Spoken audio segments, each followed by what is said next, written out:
자, 오늘 12월 30일 목요일 2021년 마지막 시장까지 참 대단한 종목들이 많이 나오고 있습니다.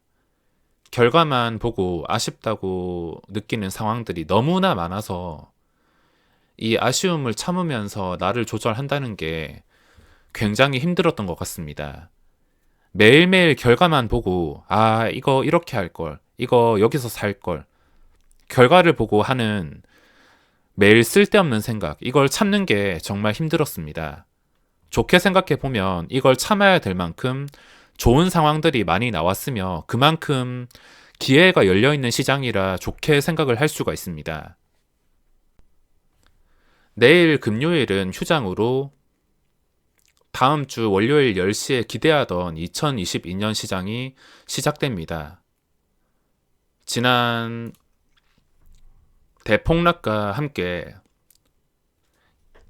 2021년 그리고 작년 2020년 2년 동안 살면서 보기 힘들었던 꿈같던 주식시장이 나왔는데 정말 꿈같은 주식시장이라서 아직까지 이게 현실인지 헷갈릴 정도입니다. 과연 이런 시장이 내년에도 유지가 될지 아니면 2년 동안 다 해먹었으니까 이제 끝일지 아무도 알 수 없지만 최근 시장으로 인해서 우리는 꿈과 기대감 그리고 보는 눈만 커진 상태에서 리스크에 많이 노출이 되어 있습니다.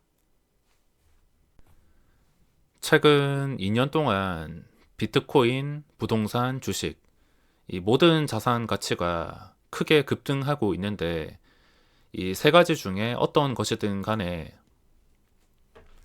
영혼까지 몰빵한 사람들이 쉽게 부자가 될 수 있었던 시기, 신흥 부자라고 불리는 사람들이 이번에 정말 많이 나왔습니다. 저도 제 그릇 안에서 만족스러운 수익이 나왔지만 코인과 주식에서 움직이는 돈의 규모에 비해서 저는 정말 아무것도 아닌 존재일 뿐 하루에도 정말 많은 대박 계좌와 쪽박 계좌가 탄생할 만큼 지금 주식시장은 굉장히 활발한 상태입니다. 올해 주식시장은 꿈같던 주식시장이었습니다. 수익과 손실 상관없이 올해 초대박 종목들과 끝까지 올라가는 종목들, 수많은 기회들이 나온 것은 절대 부정할 수가 없습니다. 정말 많은 종목들이 올라와서 로또 맞으신 분들 정말 많겠지만 이걸로 인해서 남과 비교를 하게 되고 결과만 보고 아쉬워해봤자 도움이 될 건 없습니다. 결과만 본다면 오히려 불행해질 수가 있는데 이거 여기서 몰빵했더라면 이거 여기서 살걸 또는 여기서 팔지 말걸 이런 결과론이 더욱더 자신을 괴롭게 만들 수 있기 때문에 남과 비교하지 말고 결과론에 집착하지 말아야 됩니다. 부동산이든 코인이든 주식이든 결과론이 사람 잡습니다. 많은 사람들이 지금 리스크에 노출되어 있는 상황이며 증시가 최근 2년처럼 계속 좋은 분위기 유지하고 중간에 잠깐 폭락이 온다 하더라도 오뚜기처럼 반등하면서 이 추세를 유지해 준다면은 당연히 돈 벌 확률이 더 높겠지만 별 걱정도 없겠지만 만약에 이런 상황이 아니라 최근 2년과 다른 상황이 나온다면 증시가 폭락하게 된다면 물론 저는 증시가 폭락하길 원하지 않습니다. 내년에 기대하는 게 워낙 크기 때문에 증시가 제발 폭락하지 않고 최고점을 뚫어주기를 바라고 있습니다. 근데 만약에 증시가 폭락하게 된다면 대응할 줄 모르는 사람들은 소중한 자산이 분해가 될 수 있는 리스크에 크게 노출이 되어 있습니다. 돈을 버는 것도 중요하지만 시장에 참여할 때는 항상 최악의 상황까지 생각하면서 매매에 임해야 됩니다.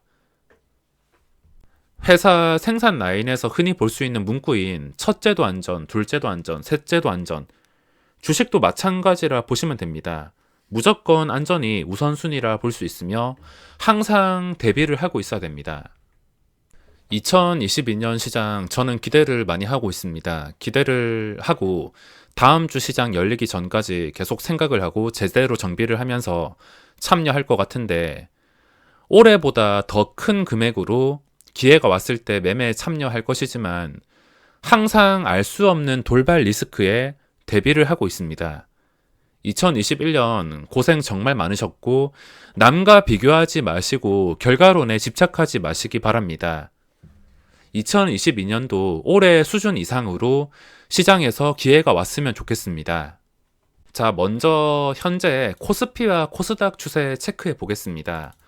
코스피가 오늘 음봉이 나오면서 아직 추세가 망가지지는 않았지만 위협을 받고 있습니다. 약간의 위협을 받고 있는데 그래도 긍정적으로 생각해야 될 것은 고름을 짠다 생각을 하시면 이해가 쉬우실 텐데 나가야 될 이 물량들 신나게 나가고 있습니다. 어차피 이거는 예상했던 수급이라 나간다 하더라도 이상할 게 없는데 나가면서 영향을 추세가 무너질 정도로 심하게 미치지 않는다면은 크게 걱정할 필요는 없습니다. 코스피 모양이 좀 위협적이긴 하지만 아직까지는 추세가 살아 있습니다. 그리고 코스피보다 현재 기대가 되는 게 코스닥인데 마음 같아서는 오늘 종가에 코스닥 레버리지에 들어갈 만큼 코스닥의 추세가 나쁘지 않고 주요 코스닥 종목들 위치 자체가 나쁘지가 않아서 내년 초에 이런 종목들이 신고가를 뚫어주면서 코스닥도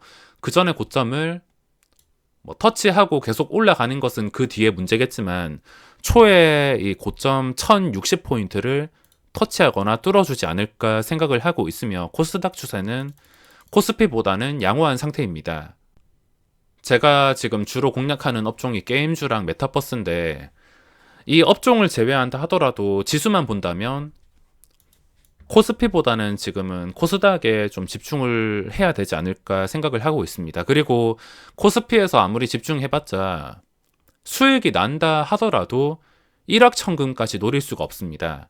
코스피 주요 상위 종목들 들어간다 하더라도 다른 종목처럼 쉽게 10% 20% 먹을 상황이 아니기 때문에 코스피 추세가 완벽해진다면 모를까 코스피보다는 현재 코스닥에 주목을 할 수밖에 없습니다.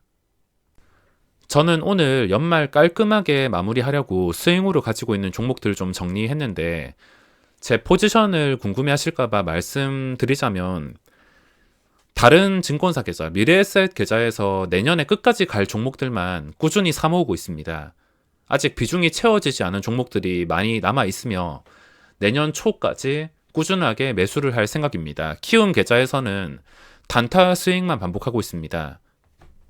미래에셋 계좌에서는 ETF랑 배당주 그리고 일반 종목 3개를 가지고 있으며 아직 분할 매수로 인해서 완벽하게 매수가 되지 않은 상황입니다. 오늘은 단타를 그렇게 많이 하지 않았는데 유일하게 단타를 한 게 디어유라는 종목에서 매매를 했습니다. 오전에 치고 올라가는 게 심상치가 않아서 접근을 했는데 고점을 유지하지 못하고 무너졌습니다.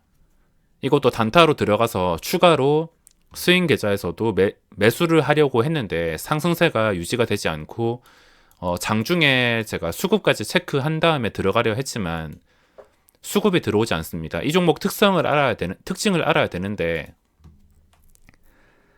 지금 추세가 심상치 않긴 하지만 주가를 올리기 위해서는 평소와 다른 거래량이 나온다거나 또는 수급이 완벽하게 붙어야 됩니다. 기간의 수급이 완벽하게 붙어야 거래량이 없어도 오를 수가 있는데 수급이 붙지 않는다면은 올라가기가 어려울 수가 있습니다. 오늘 수급을 봤을 때 기관 투자자 매도로 잡혔기 때문에 크게 신뢰를 하지는 못했으며 단타로도 수익을 챙기진 못했습니다. 본전 손절에만 털어내고 오늘 캔들이 좀 아쉽게 마무리되고 있습니다.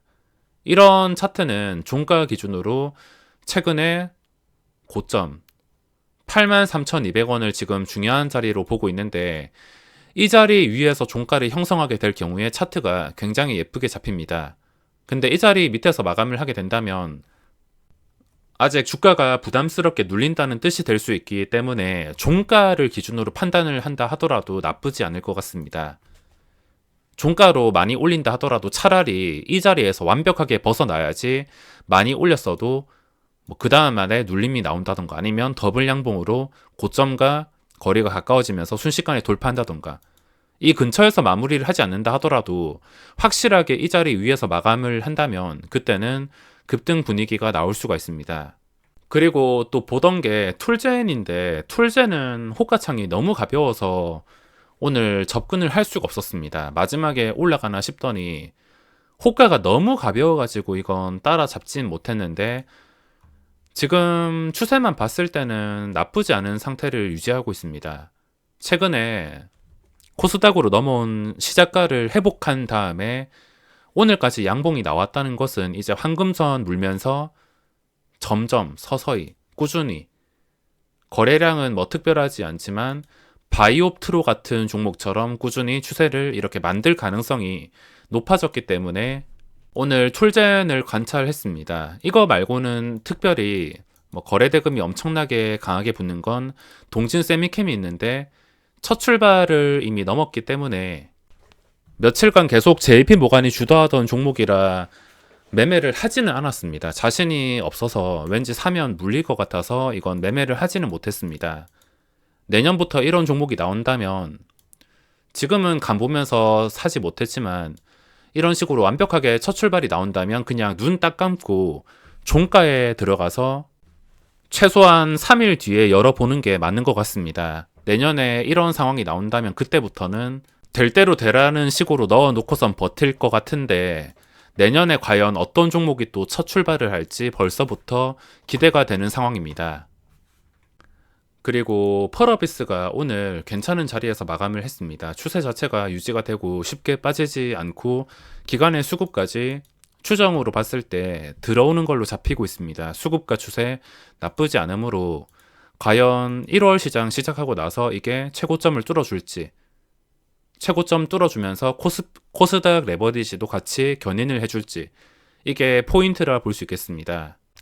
거래대금 상위에는 깔끔한 첫 출발은 나오지 않았습니다. 이미 올라간 것들 두 번째, 세 번째 출발하는 종목들 제외하면은 좀 깔끔하게 첫 출발하는 종목은 갑자기 거래량이 붙은 정치 테마주 말고는 찾아볼 수가 없었는데 또 거래대금 3천억이 나왔다는 게 평소에 거래량이 거의 붙지도 않는 안랩, 가끔씩 뭐 뉴스 떴다가 갭만 띄우고 내려가던 그런 안랩, 매매를 잘 할 수가 없었던 안랩이 오늘 20%대 상승이 나오면서 기관의 수급이 추정이 되고 있습니다.